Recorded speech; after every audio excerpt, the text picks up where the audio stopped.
बिस्मिल्लाहिर्रहमानिर्रहीम। अस्सलाम वालेकुम। आप देख रहे हैं A1 TV और मैं हूं मुक़द्दस नूर। सबसे पहले हेडलाइंस। रात के पेट्रोल 1.45 रुपये महंगा कर दिया गया। नोटिफिकेशन के मुताबिक पेट्रोल की नई कीमत 237.43 फ़ी लीटर हो गई। डीजल की कीमत 247.43 रुपये फ़ी लीटर बरकरार। लाइट डीजल की कीमत में 4.26 रुपये कमी के साथ फ़ी लीटर 197.28 रुपये का हो गया। मिट्टी के तेल में भी 8.30 रुपये कमी, फ़ी लीटर कीमत 202.2 रुपये हो गई। वज़ारत ख़ज़ाना के मुताबिक नई कीमतों का इतलाक़ आज से होगा।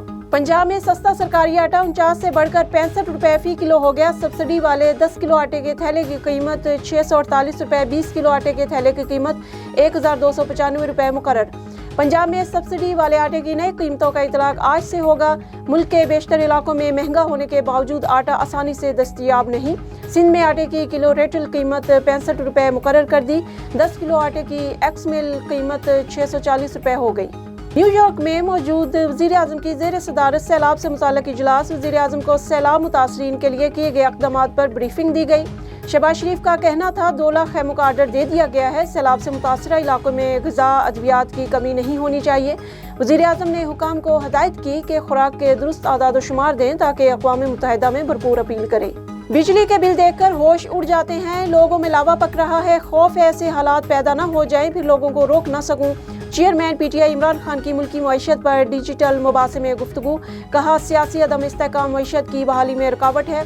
इलेक्शन में जितनी ताख़ीर होगी ये हुकूमत मुआशी तबाही फैलाती रहेगी। इंतखाबात में जितनी जल्दी करेंगे मईशत आसानी से बहाल हो सकेगी। मुल्क में डेंगू का फैलाव तेज। कराची में 2 दिन में 16 मरीज दम तोड़ गए। 48 घंटों में 350 से ज़ायद अफराद डेंगू वायरस से मुतासिर। कराची के अस्पतालों में डेंगू के दर्जनों मरीज ज़ेर इलाज। हुकूमत और इंतजामिया की गफलत, मच्छर मार स्प्रे मुहिम शुरू न हो सकी। खैबर पख्तूनख्वा में डेंगू से मुतासरा लड़की जाँ बहक। 276 नए केसेज रिपोर्ट। पंजाब में मजीद 215, इस्लामाबाद 68 अफराद में डेंगू वायरस की तशखीस हुई है।